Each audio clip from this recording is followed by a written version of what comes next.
talk about the arms, or in my case, lack thereof. In weightlifting, you'll often hear the cue or the comparison of the arms being like ropes or chains that maximally transfer the force from the legs and the hips into the barbell. I believe that this concept should be a cornerstone in teaching the greater concept of Olympic weightlifting. This sport is driven by the legs, and there simply is no debating that. However, as lifters develop past the beginner stages of lifting, they need to learn more advanced cues and advanced drills to combat the issues that occur when that lifter tries to go for heavier and heavier weight. So first, let's talk about the arm bend, and particularly in the clean. Now, this universally is seen as an error. And while I pretty much agree with that, I'll get to where the arm bend is acceptable, but let's first talk about why the error occurs. So in order to successfully use the legs to drive the barbell upward from the instant that the lifter intends to move it, they need to have a proper start position.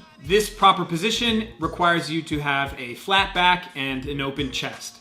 The hips also have to be in optimal position. This position allows for the lifter to use both the hinge and the squat patterning. This would equate to the lifter using both the quads and the hamstrings and the rest of the posterior chain to drive the barbell upward.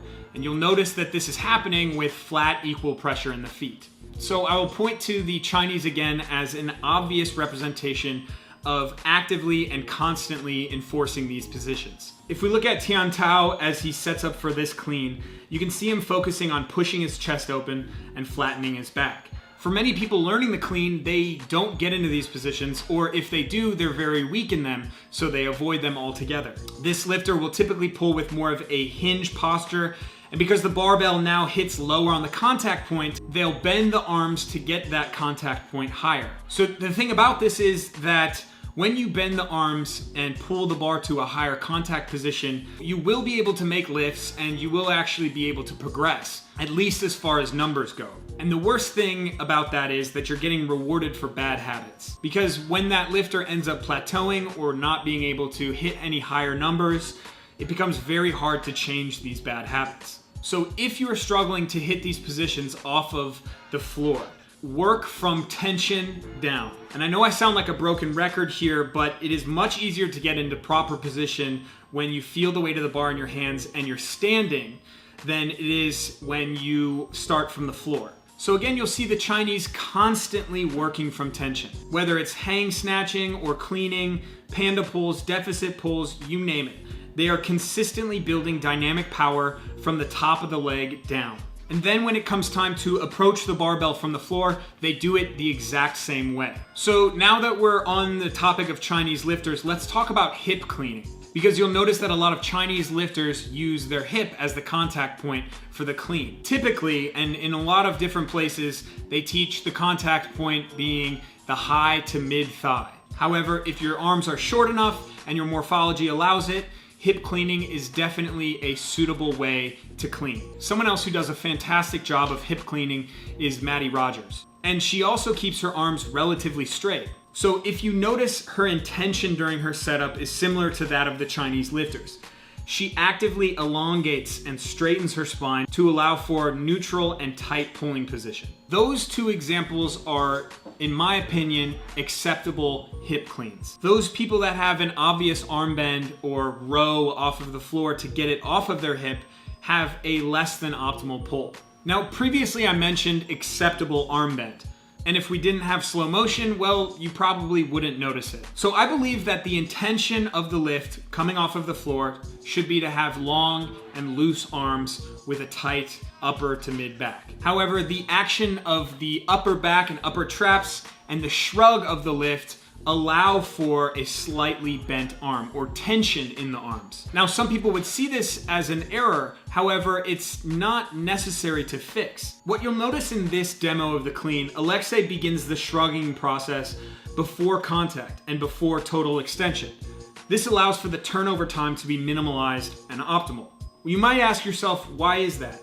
And that's because if you are reactive in your shrug, meaning that you wait until extension to shrug, your timing will most likely be off and the bar path will most likely be loopy. There needs to be a development of tension in both the upper back and the arms before or on contact and definitely before extension. Trust me, this is not to say that the arms should be bent off of the floor. However, if you notice that the athlete has a slight arm bend, it only means the lifter has properly prepped themselves for the extension and transfer of force. So I understand that this is getting pretty confusing and possibly convoluted because this action, the arm mechanics, occurs in such a quick time frame. So I want to give you guys drills and cues that can help you sort of actualize the arm mechanics rather than thinking of them mid-lift. First off, let's look at Maddie Rogers' setup. As I said before, she purposefully elongates the spine and is very deliberate on her initial liftoff. Something I also want to point out, and this being the main cue here, is what she does with her hands. She points her knuckles down as to create a very minimal yet effective false grip. Now this cue to point the knuckles down has helped me tremendously with trying to eliminate arm bend in my lifters. This semi-false grip allows for better leverage on the bar after extension so the bar can be secured faster. After that, let's look at a drill that's similar to the panda pulls or the tension-based pulls that the Chinese like to use as far as training stimulus goes. This drill is called the heaving hang power clean. And when I talked about the shrugging process of the lift and how it occurs fluidly throughout the pull rather than completely after extension, this is the drill that will directly help train that process. It also helps people who really struggle to get the bar high enough on contact without that visible bending of the arm. So as you notice, I strap into the barbell so I can work with heavier loads and not worry about hook grip pain. What's really important here is that you don't rest on the lowering of the barbell. You want to take that lowering into the next rep. The eccentric loading from this is incredibly valuable, and I've never used a drill that trains the upper to mid traps as well as this. Something else that you'll notice is the position that I get in on that lowering of the barbell into the hang position. The shoulders are over the bar, the feet are flat, and I'm ready to go into the next rep. That's all I got for you guys today. Remember to train tension-based pulls, point the knuckles down, and use heaving hang power cleans to help with your arm mechanics in the clean. And as always, thank you guys for watching. Really gotta focus here.